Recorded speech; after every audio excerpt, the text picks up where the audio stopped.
소설 레디 플레이어 원의 오아시스는 아바타 문화를 잘 나타낼 뿐만 아니라 또 다른 시사점도 보여주고 있습니다.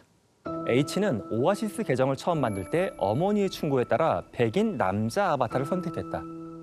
그녀가 온라인 학교에 다니게 되자 어머니는 입학 서류에 딸의 인종과 성별을 속여서 기록했다. 실물을 본떠서 만든 남자 아바타 얼굴을 사진처럼 정밀하게 렌더링해서 제출했다. 소설에서 파르지발의 친구인 H는 흑인 여성이라는 설정인데 백인 남성 아바타로 오아시스에서 등장하고 있습니다. 인종이랑 성별을 속인 아바타로 오아시스 학교에 입학을 하기도 하고요. 굉장히 좀 독특한 상황이죠.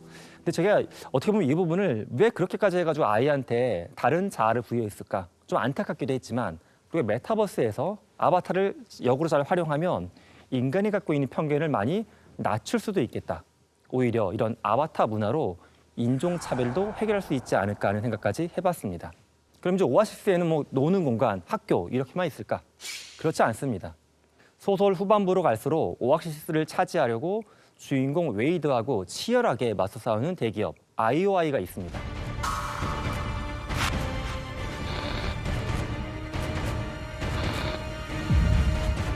수많은 직원들을 고용하고 있고요. 직원들한테 1인용 VR 수트를 쫙 입혀놓고서 오아시스에서 여러 가지 채굴하는 활동을 시키고 또 이스터 에그를 찾도록 시키고 있습니다. 현실이 아닌 메타버스에 접속해서 직원들이 다 일을 하고 있는 상황입니다.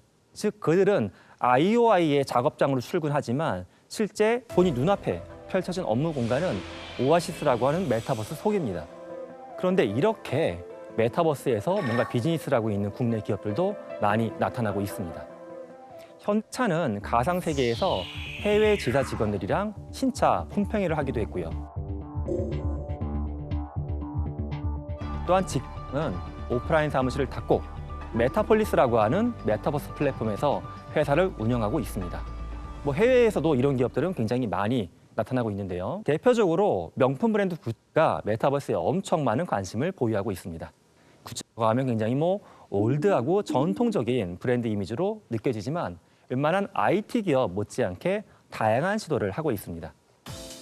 메타버스 플랫폼에서 이탈리아 피렌체의 구찌 가든도 재현해냈습니다. 입장과 동시에 곳곳을 이동하면서 아이템을 얻듯이 전시된 물품을 막 입어볼 수가 있습니다. 제 조카도 구찌 신발 샀어요. 근데 아바타에 산 겁니다. 그게 한 뭐 1, 2만 원 정도인데 왜 샀냐고 물어보니까 어차피 엄마가 100만 원짜리 사줄 일은 없지 않냐. 이게 얼마나 합리적인 소비냐 이거예요. 이건 낡지도 않고 친구한테 뺏기지도 않고 일찍 만나도 얼마나 좋은 신발이냐 그래요. 반박할 수 있는 논리가 없어요. 예. 그럼 이런 명품 브랜드가 왜 메타버스에서 신발을 팔고 있을까? 왜 옷을 입혀보고 있을까? 앞으로 한 4년, 5년 뒤가 되게 되면 MZ세대가 젊은 층, 주소비층으로 올라온다는 겁니다. 그러니까 미리 그들한테 구찌에 대한 경험을 전해주고 싶었다는 겁니다. 이들은 더 이상 대형 백화점에 잘 가지 않습니다. 그리고 이들은 비싼 패션 잡지 있죠. 그 바닥바닥한 잡지, 그런 것도 잘 안 봅니다. 그럼 이제 어떻게 해야 될까? 루이비통, 법 같은 명품 기업들은 MZ세대가 주로 머무는 메타버스 속으로 들어간 겁니다. 대다수 오아시스 유저는 아바타 레벨이나 게임 측면에 전혀 관심이 없었다. 쇼핑을 하거나 친구와 놀기 위해 오아시스를 이용했다. 저는 이런 생각을 하고 있습니다. 메타버스에서 발생하고 있는 다양한 상호작용, 경험들을 보다 보면 이제 어떤 제품이나 서비스를 판매하는 기업이 단순히 15초짜리 광고를 만들어서 TV에 틀어줬던 시대는 이제 끝났다라는 겁니다. 중요한 건 경험이죠. 이용자 스스로 기업의 제품을 탐험할 수 있는 기회를 줘야 되는 겁니다. 또 그런 것들을 아주 편하게 만들 수 있는 공간이 바로 메타버스, 디지털 지구인 겁니다. 여러분, 이 기업이 어딘지 한번 맞춰보시면 좋을 것 같아요. 빅테크 기업이고요. 여러분이 다 아는 기업이에요. 그런데 이 회사가 올해 굉장히 특이한 걸 시도했습니다. 영국 런던에 헤어샵을 열었어요. 어딜까요?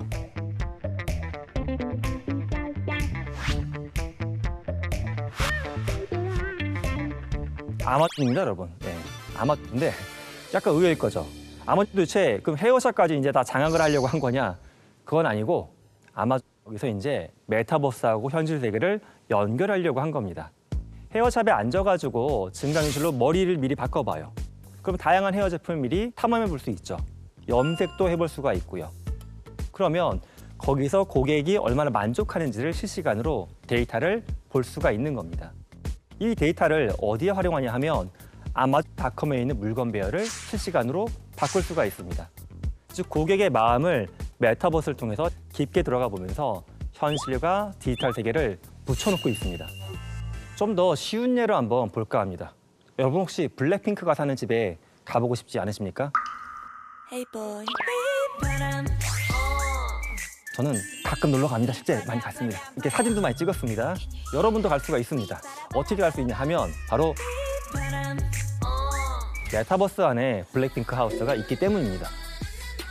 블랙핑크는 이제 이 공간에서 작년에 팬사인회도 개최를 했습니다.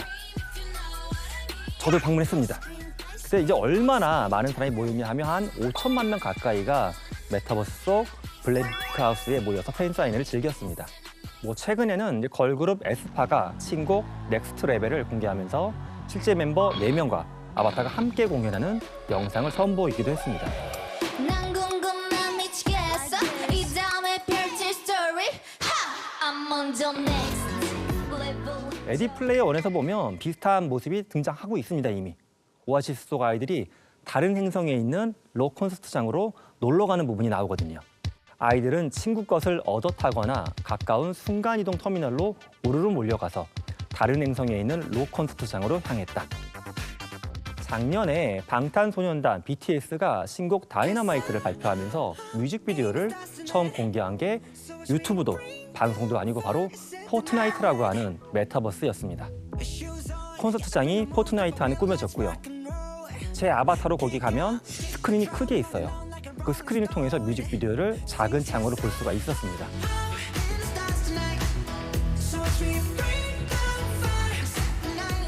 사실 기업 회장님들은 또 이거 보면 이런 말씀하세요. 내가 직접 큰 화면으로 보는 게 낫지 저 화면 속에 아바타가 들어가서 보는 게 화면이 작아지는데 뭐가 좋냐. 그게 아니라 내 아바타가 있고 옆에 내 친구 아바타가 있잖아요. 친구의 친구도 있고.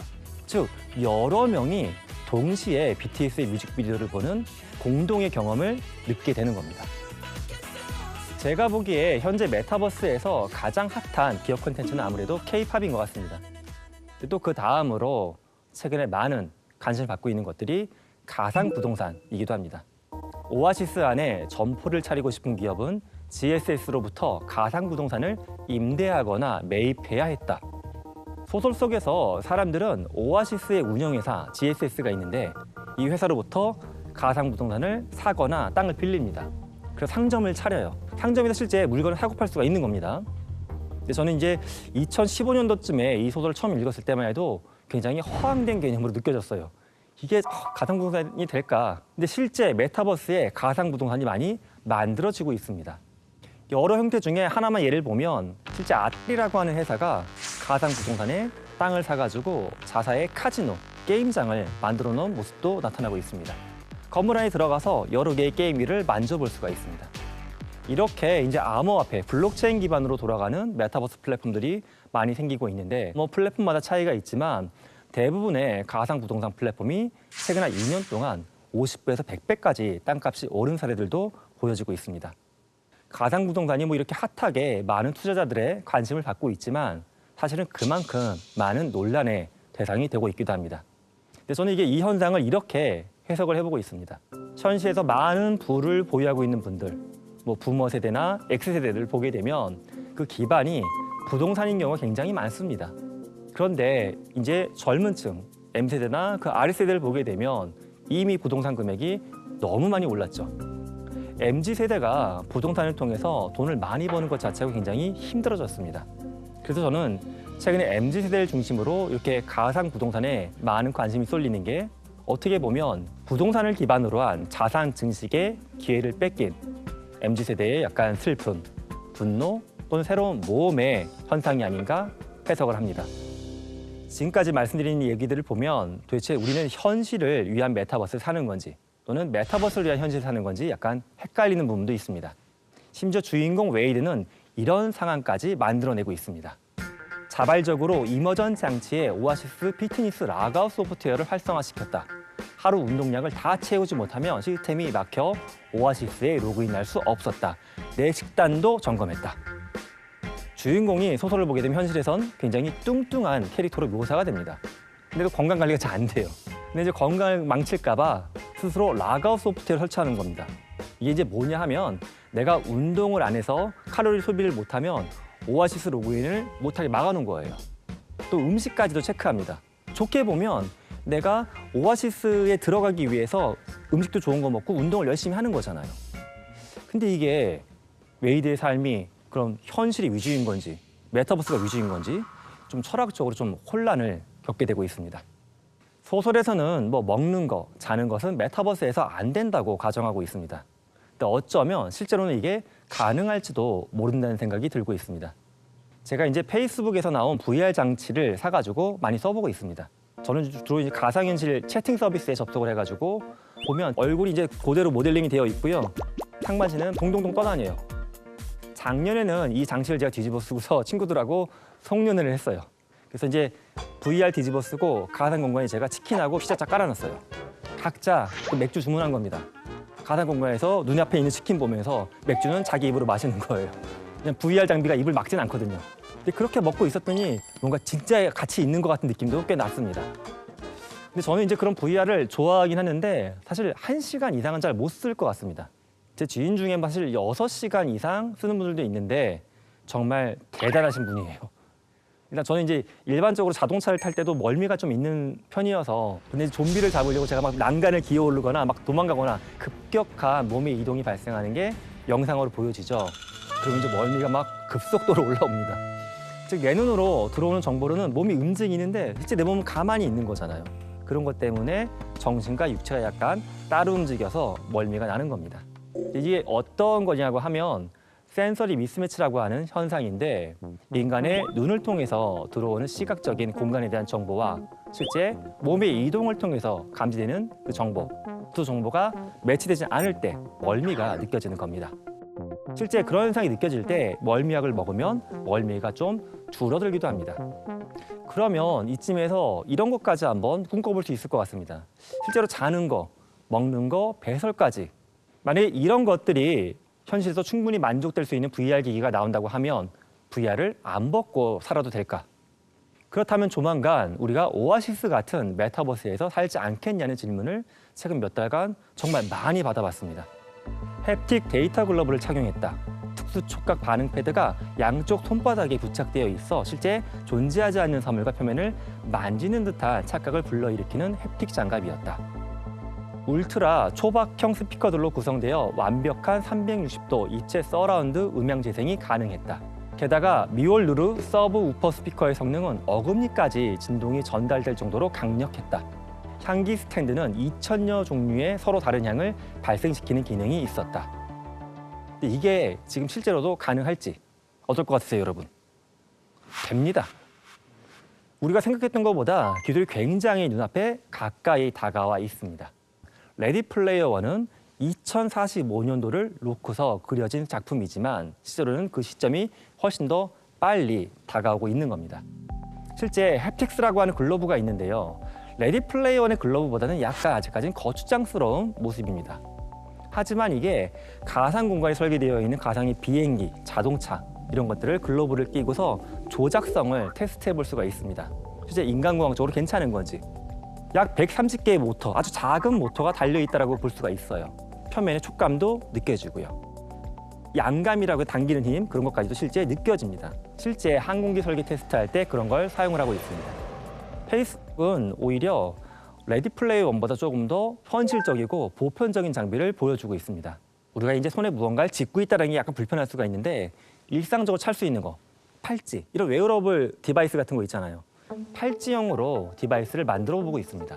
손목에 있는 미세 근육의 움직임을 감지하는 겁니다. 영화 마이너리티 리포트를 보게 되면 가상 키보드가 나오죠. 아무것도 없는데 허공에다가 타이핑 치는 거. 이것도 실제 구현이 됩니다. 소설 속에 보면 IOI 기업의 직원들이 쓰는 장비랑 굉장히 유사한 것들도 올해 말에 출시가 예정이 되어 있습니다. 게이머들이 정말 열광할 제품이고요. 저도 구매할 겁니다, 여러분. 뭐냐면 수트를 입고서 이 기계 위에 올라서서 VR 장비를 머리에 쓰면 됩니다. 바닥에서 뛰거나 쪼그려 앉는 게 다 되는 그런 장비입니다. 2045년에 등장하는 장비가 아니라 2021년 현실에 우리 거실로 올 수가 있는 겁니다. 크기가 한 가정용 스레드밀 정도의 크지 않은 사이즈입니다. 최근에 국내 어떤 건설업체에서 저한테 이런 말을 하더라고요. 이런 장비들, VR뿐만 아니라 다양한 부가적인 장비를 우리가 많이 쓰게 되면 집의 공간 구조 자체도 앞으로 바꿔야 되지 않을까. 실제 소설 레디 플레이 원을 보면 주인공 웨이드의 원룸 대부분을 차지하는 것이 오아시스의 이머전 장치입니다. 그리고 또한 오아시스를 편하게 즐기려고 현실의 집 현관문을 바꾸거나 곳곳을 고치는 장면이 나타나고 있습니다. 지금 이제 거실에 50인치, 100인치 큰 TV 딱 놓고서 가족들이 거기에 모여갖고 뭔가를 보는 그런 게 이제 일반적인 가정의 모습이라고 하면 앞으로 이제 이런 VR 장치들이 일반화되게 되면 그런 VR 장비 3대, 4대를 어디다 설치할 건지 아마 집의 구조가 바뀌지 않을까 생각을 해봅니다. 또한 벨브라고 하는 기업도 그렇고요. 싱가포르나 홍콩에 있는 다른 연구팀을 보게 되면 약간 모자처럼 생긴 기계 장치를 뒤집어 쓰고서 뇌의 신호, 그중에서도 인간의 감정을 읽어내는 연구가 진행이 되고 있습니다. 이게 병원에 MRI 찍을 때처럼 엄청 커다란 장비에 누워서 찍는 게 아니라 가벼운 모자 같은 것만 쓰고 있으면 감정을 읽어내는 장치들입니다. 실제 2019년 싱가포르에서 발표된 논문에 그런 사례가 나타나고 있습니다. 피험자들한테 장치를 씌워서 하루 동안의 감정을 읽어낸 겁니다. 실험실에서 이제 장치를 쓴 채로 밖으로 나가는 거예요. 아마 그 실험자들이 논문에서 정확하게는 나타나지는 않지만 제 개인적인 짐작으로는 우리 대학원생들이 실험 대상자가 되지 않았을까. 실험실에서 밖으로 나가면 불행했다가 행복해지겠죠. 다시 돌아올 때는 불행해지고 이런 식으로 감정이 읽혀졌는데 결과만 놓고 보면 자기가 직접 판단했던 감정과 기계로 읽어낸 감정과 대략 한 80% 가까이는 비슷하게 일치가 됐습니다. 또한 좀 더 한 단계 나가보면 인터랙티브 드라마, 지금 몇 개의 분기점 여기서 끝나는데 이게 아니라 내 감정을 드라마 디바이스가 정확하게 읽어낼 수 있다고 하면 드라마가 자동으로 편집돼서 보여줄 수도 있는 겁니다. 예를 들어 저는 실제 드라마를 볼 때 스토리를 많이 보고 액션을 좋아하고 로맨스가 나오면 약간 빨리 넘기기를 합니다. 제가 이제 리모컨에 손은 안 대도 이 장치를 딱 차고 있으면 저 인간이 또 지루해하는구나. 빨리 감아줘야지. 이렇게 할 수는 있을 것 같습니다. 즉 좋게 보면 모든 콘텐츠의 개인화가 아주 고도화가 될 수 있습니다. 그래서 이게 한편으로는 우리가 갖고 있는 가장 은밀한 정보잖아요. 우리의 감정은. 우리의 감정을 읽고 기록하고 분석하다 보니까 프라이버시와 관련된 위험성을 고민하지 않을 수는 없을 것 같습니다. 만약에 이런 디바이스 콘텐츠가 일반화가 돼서 제가 늘 로맨스를 건너뛰면서 드라마를 봐요, 만약에. 그러면 이 데이터를 누가 읽었다. 그러면 저를 사이코패스처럼 생각할 수도 있을 것 같아요. 저 사람은 인간의 따뜻한 감정을 싫어하는 사람인가? 레디 플레이어 원에서 나온 장비들이 실현되고 있는 지금 대중들이 인문학적인 고민, 철학적인 고민 없이 새로운 기계가 나오니까 마치 신기한 장난감을 처음 보는 것처럼 그걸만 사서 쓰려는 모습을 보면 좀 걱정되는 부분이 분명히 있습니다.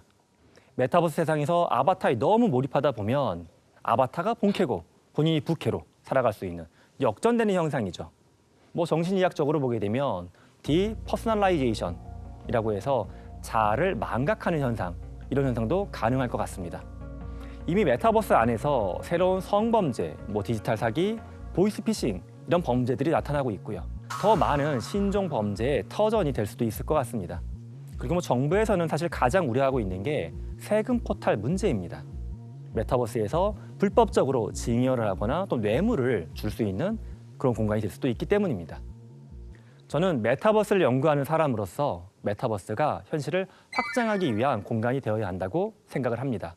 현실에서 뭔가 부족한 걸 감추기 위한 도피의 공간이 되어서는 안 된다라고 생각을 합니다. 내가 오아시스를 창조한 이유는 현실에서는 그 어디에도 마음 둘 곳이 없었기 때문이었다. 끝과 가까웠음을 알았을 때 비로소 깨달았단다. 현실은 두렵고 고통스러울 수 있지만 진정한 행복을 찾을 수 있는 유일한 곳이기도 하다는 사실을 말이지. 이 구절은 저자가 독자들에게 전하고 싶었던 의도가 아주 잘 드러난 부분입니다. 우리가 진정한 행복을 찾을 수 있는 곳은 현실뿐이고 이는 현실이야말로 우리가 살고 있는 실제이기 때문이라는 뜻입니다.